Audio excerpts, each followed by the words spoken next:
Iddoo qulqullooftuu kanatti irriba keessan dhiyeeffannee guyyaa har'aa Waaqayyo gooftaa keessan kadhachuudhaaf kan iddoo qulqullummaa kanatti walitti qabattanii akkam bultanii akkam turtanii akkam ooltanii maqaan Waaqayyo abbaa keenyaa har'as boris kan galateeffameef kan eebbifamee nuuf haa ta'u.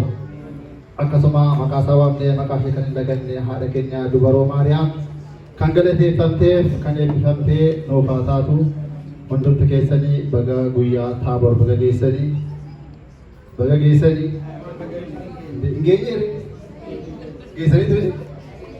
geessaniitu kanaafi baga geessan gaafa baga waliin geenye jedhaman.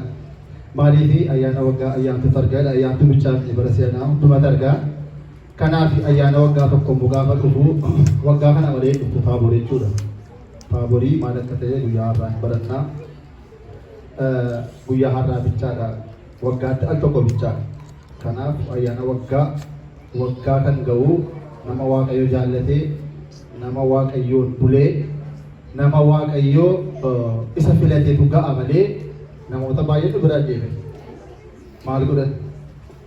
Waan balleessu tokkollee qaban. Kanaaf kennaa Waaqayyoo kana fakkaata.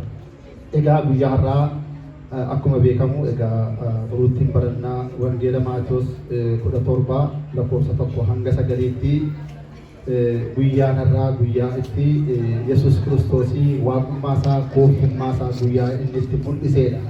Hamma yawwanaatti gooftaa keenyaa fayyisaa keenya Yesuus Kiristoosii waaqummaa isaa yeroo biyya lafaa keessa deemee barsiisaa ture akkuma nama taraa namaatti deemaa ture malee guyyaa tokko waaqummaa isaa humna qabanii aboo qaba ancimaadha akkasii jedhaan akka mokoreellee hin beeku jechuudha.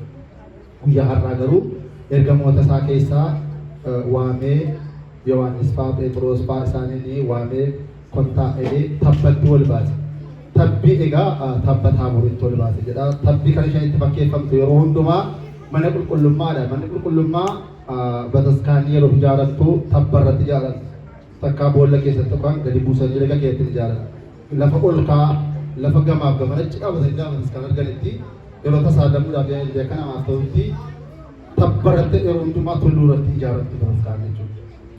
Egaa tabbatti geessee jedha tabbattas ol baasee Museenii nama du'ee ture hin kaase sasii Eliyaasii hin duune kan du'an qambasne yookaan immoo Eliyaas ture.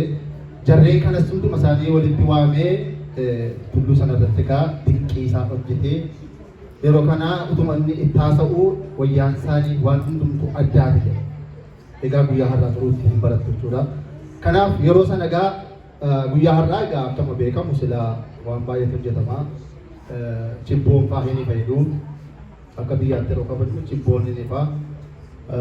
Fulfulee maashaa maqaa daabboo ishee waan akkas fa'aa qophooftu turte kun mataa isheetti hiika qabdi. Egaa hiika mataa isaatii qaba jechuudha akka mana qulqullummaa keenyaatti.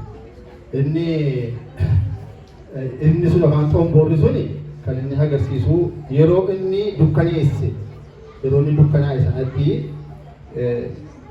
tikseen horii tissanii tabba sana jala jiru. Warroonni isaanii ijoollee sana barbaaduuf jedhanii xomboora sanaa fi daabboo sana fudhatanii dhaqanii ittiin barbaachuu dhaqan jechuudha ijoollee sana akka seera mana qulqullummaa keenyaa jedhutti. Egaa qulqulluutti guyyaa har'aa hin barattu Waaqayyoo kanatti nu beekalanii guddaan isaa baatu. Akka qimshaa tokko akka qammasuuf akka tasii ta'utti deemu. Egaa akkuma beekamu kadhannaa kidaaniidhaanii nuufaa qabeera amma kanatti taasisuudhaan faarfannaa walii tokko faarfannee gara faarfannaatti dabarfachuudhaan galata Waaqayyoo kan jedhu faarsuudhaaf maqaa Abbaa Ilmaa Hafuura Qulqulluu Sadii Waaqa tokkootti. Amanneewu.